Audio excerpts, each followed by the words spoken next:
What's good, YouTube? Stanley Merklin here. I lift therefore am, and in light of me hitting 100 subscribers, I thought I would offer you guys my beginner 5x5 routine. Now, I know a lot of the people who I interact with regularly in my comment section are not beginners, so this program is not applicable to you. However, if you guys would want to share this video, if you think it could be helpful to your subscribers, please be sure to do so. Now, with that being said, I don't know all of the people who are subscribed to my channel, but I'm hoping and I'm assuming that there are some people who are beginners. So this program is mainly geared toward them. Also, the main reason I'm making this video, not only just to say thank you to show my appreciation for everyone who's been following my channel thus far, is because in real life when I'm at the gym, people always ask me what should I do, and most of these people are novices. So I'm making this video so when someone who's a novice next time asks me, oh, what program should I do? I'm looking to put on size, I'm looking to gain strength. This is the program I'm going to direct them to, this video right here. So with that being said, let's get right into this video.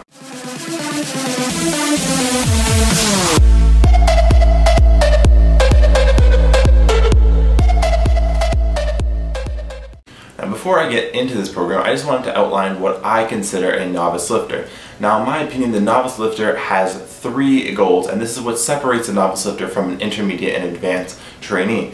The novice lifter is looking to improve muscular size, so hypertrophy, muscular strength, and to improve their skill. Now, depending on what your long-term goals are, let's say you're a bodybuilder, you're going to be more focused around hypertrophy. Or if you're a powerlifter, obviously you're going to be more focused around skill and strength. However, when you're a beginner, the thing that separates you from an intermediate and advanced lifter is that you can work on all 3 of these things simultaneously. So what this means is that you do not need to employ extremely complex patterns of periodization in your programming. A straightforward linear progression strength program will help you develop all of those 3 things, both hypertrophy, strength, and skill, all at the same time.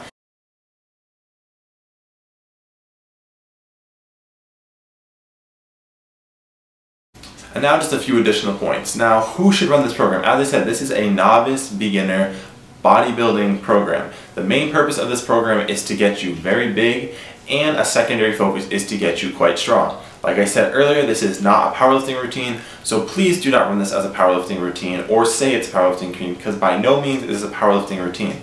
And I know a lot of people might be confused because they think, oh, 5 sets of 5, that's a low rep range, that's not a lot of volume, those aren't high reps. High reps are for bodybuilding. That's not necessarily true. We could argue all day about what causes hypertrophy and how hypertrophy occurs through all different rep ranges, but that's not the point. This is actually quite high volume, and you're working within what's called the hypertrophy rep range because you're working at 70% of your 1 rep max. So by no means is it a powerlifting program, so please do not call it that. When you run this program, you should be in a caloric surplus. If you do this program in a caloric deficit, you will get burnt out and you will run yourself into the ground, and it's not going to end up pretty. So you should be in a caloric surplus while running this program. Now, if you want to run this program while you're cutting, I would just reduce the sets down to 3 sets of 5, but to be honest with you, I wouldn't. If you're a beginner, you probably should be bulking and try to put on size in the first place. So with that being said, be in a caloric surplus while you run this program. Now the last point I want to make is that this program is difficult. This program is a full body routine, meaning it's going to be somewhat time consuming. This whole program should not take more than 1.5 hours, but 1.5 hours is a decent amount of time, and what you're doing while you're in the gym is going to be difficult. 5 sets of 5 is a very hard rep scheme in my opinion, and it will push you. So if you're not prepared to push yourself in the gym, if you are just someone who's going to make excuses and bullshit around, then this program's not for you. Don't waste your time. Now this program is going to be a full body routine 3 days a week, and you're going to do 5 sets of 5 on your big compounds, with the exception of the deadlift where you'll do 1 set of 5. So with that being said, you're not doing 5 ramping sets as with, say, Bill Pearl's 5x5. This is 5 sets of 5 straight across, meaning if you can bench for your working sets 100 pounds, you're doing 5 sets of 5 at 100 pounds. Now, the way you're going to find your 1 rep max is you're going to go in the gym and you're going to actually find your 3 or 5 rep max, and then go to a calculator online, put those numbers in, say the weight that you lifted for either 3 or 5 reps, and that will spit back what your 1 rep max is, or a range of where your 1 rep max should be. So let's say you go in the gym and you do a 100-pound bench press for 3 to 5 reps. I'm going to guess that your max, if you go to one of these calculators, is going to be around 130, 135 pounds.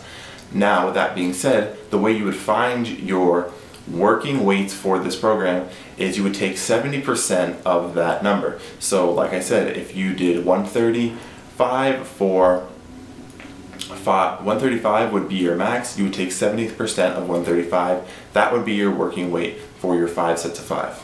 Okay, so the way this is going to work is there's going to be 2 different workouts, workout A and workout B.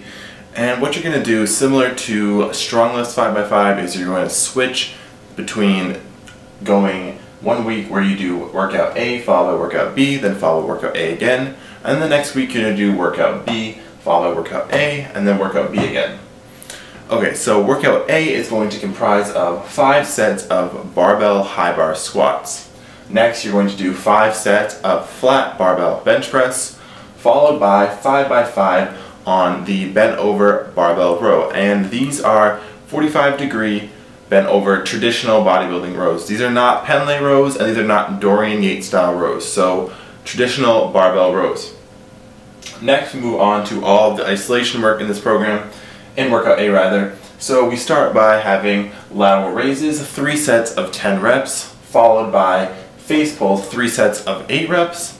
Next we have hamstring curl, 3 sets of 8 reps, skull crushers, 3 sets of 8 reps, and dumbbell curls, 3 sets of 8 reps. Okay, so now on to workout B. Workout B is going to comprise of 5 sets of 5 of pause squats. Now with these pause squats, you're going to want to reduce the weight you're using for your regular squats by 25%. After that, we are going to do deadlifts. Now you're only going to do 1 set of 5 on this program of deadlifts. So you work up, you do your warm-ups, you work up to 1 heavy set of 5. Next we have the incline bench press, 5 sets of 5 across, and then we have pull-ups or pull-down. Next we have 3 sets of 8 of barbell shrugs, and lastly we have planks. I would just do a few sets of planks. You can eventually add weight to the planks, which is ideal, but at first I would just use your body weight and try to go for about 3 sets at a minute each, and then progressively each week or each workout add weight, and this should be good. You can also add in some cable crunches for abs. And then lastly, you have your option to do calves. Barbell, calf raises, donkey calf raises on any sort of machine, but most people don't like training calves, and I do think it is important in terms of a complete physique, but that's my opinion. They aren't really that important to overall mass development, which is what this program is focused around.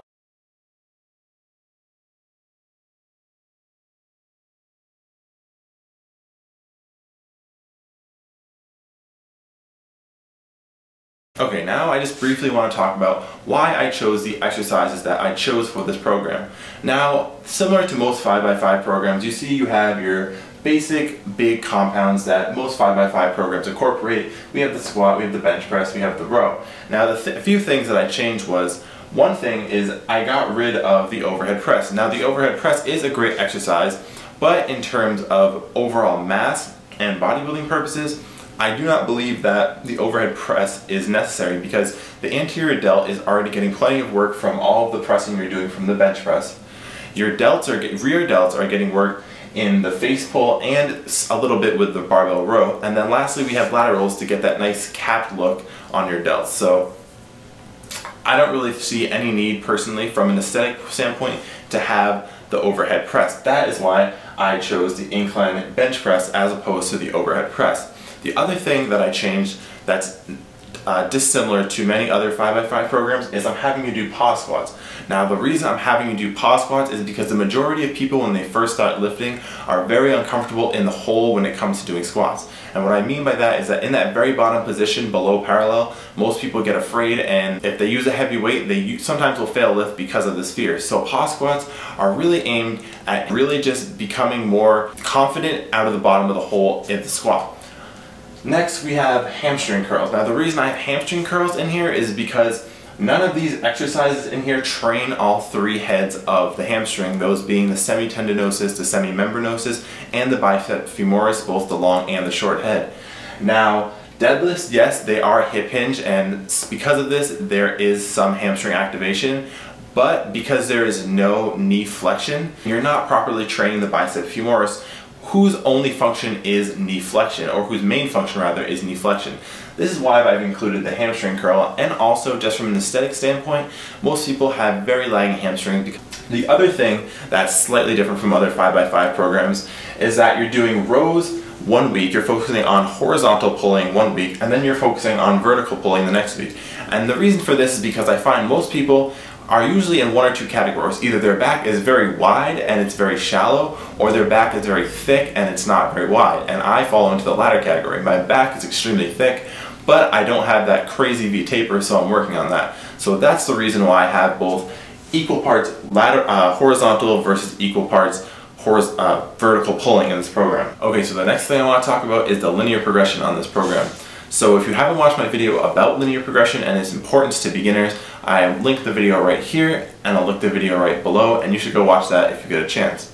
Now, with that being said, what you're going to do for this program is you're going to add 5 pounds to every upper body exercise. And that talking about the 5x5 exercises, the big compounds. So every week when you go in the gym, you're going to add 5 pounds to your working sets on your bench press, on your barbell row, and on your incline press. And then similarly, you're going to add 10 pounds to all of the lower body lifts that you're doing 5x5. So the squat, the pause squat, and the deadlift. And in terms of the progression on the isolation movement, it's really just when you feel like you can move up in weight, move up. There's really no rush. Okay, the next thing I want to address is how long should you run this program? Now, how long you run this program is really up to you. But ideally, you should run this program as long as you can. And like I said in my linear progression video that I mentioned earlier, linear progression is your most powerful tool as a novice trainer to make the optimum and most amount of gains in both hypertrophy and strength. You'll never have a point in your weight training career that you make as much progress as you do when you're a beginner and you can maximize linear progression.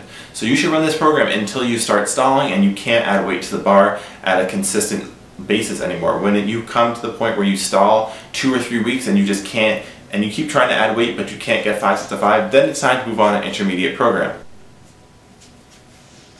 So the next thing I want to mention are rest intervals. Now the rest intervals are going to be between 3 and 5 minutes. Now I know that might seem long to a lot of you, but this is not a body part split. You are lifting some pretty heavy weights and you're doing a full body routine. Now this is going to be difficult and you're going to need these longer rest intervals. Another point I want to make is what to do if you fail one of these sets. And what I mean is if you go 2 workouts and you cannot get all 5 sets of 5, what you need to do is you need to reset. So you need to take the working weight you're using currently and decrease it by between 10 to 20%. And then reset and start all over again. I also would highly recommend getting microplates if they're in your budget. They're kind of expensive for pretty much just plastic plates, plastic little discs, but if you can afford them, they are helpful because you'll find the majority of people are going to plateau on the upper body lifts a lot quicker adding 5 pound increments every week. So if you can get some microplates, they're going to be very helpful to continue that progress for a much longer period of time. So that's the video, guys. If you like the video, don't forget to click the like button, comment, subscribe, and share this video. If you know someone who happens to be a novice or just getting into bodybuilding or weightlifting and wants to put on some serious size and get strong, please throw them this program. I'd really appreciate it. And although it has no bearing on the effectiveness of this program, I just wanted to mention that this is very similar to the program that I ran when I was a beginner lifter that helped get my bench press close to 300 pounds, my squat close to 400 pounds, and my deadlift close to 500 pounds. So with that being said, maybe it's just some incentive for you guys to run this program if you're looking for a bodybuilding slash strength program. Just some food for thought.